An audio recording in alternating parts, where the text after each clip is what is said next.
My Generation is a 1965 song by The Who that glorified the rebellious anger of the baby boomers as they came out of their teens in an age when old conventions and morals were being tossed aside for new ways of thinking and living. The lyrics were quite simple but striking. People try to put us down, talking about my generation. Just because we get around, talking about my generation. Things they do look awful cold, talking about my generation. I hope I die before I get old, talking about my generation. This is my generation. This is my generation, baby. Why don't you all fade away, talking about my generation? And don't try to dig what we all say, talking about my generation. So, let's look at all the wonderful things that my generation brought.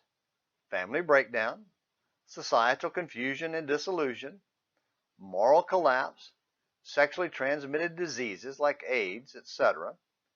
As one born at the tail end of that generation, I don't dig what they were saying. In fairness, before we completely condemn my generation, though, let's make a few observations. First, they weren't growing up in a perfect world.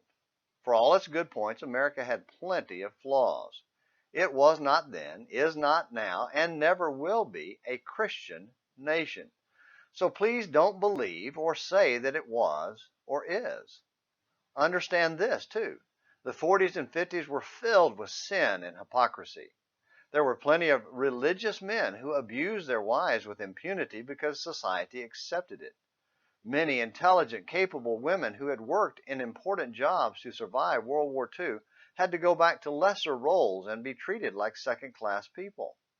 Black folk were treated with contempt and suffered great indignity at the hands of respectable white folk. Yes, things they do look awful cold. Nor were they the first rebellious generation. After Joshua's death, a new generation came along and rebelled against God, setting a pattern that has continued throughout history.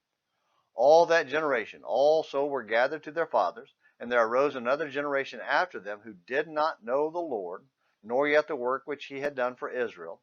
Then the sons of Israel did evil in the sight of the Lord and served the Baals, and they forsook the Lord, the God of their fathers, who had brought them out of the land of Egypt, and followed other gods from among the gods of the people who were around them, and bowed themselves down to them. Thus they provoked the Lord to anger. So they forsook the Lord and served Baal and the Ashtaroth. That's Judges 2, verses 10 through 13. Christians must refuse to conform to any generation, choosing instead God's regeneration into the image of Jesus. Romans 12, verses 1 and 2. Now, which will it be for you? A rebellious generation or an obedient regeneration? Something to think about until tomorrow's Morning Minutes in the Bible. Until then, this is James McClenny hoping you have a great day.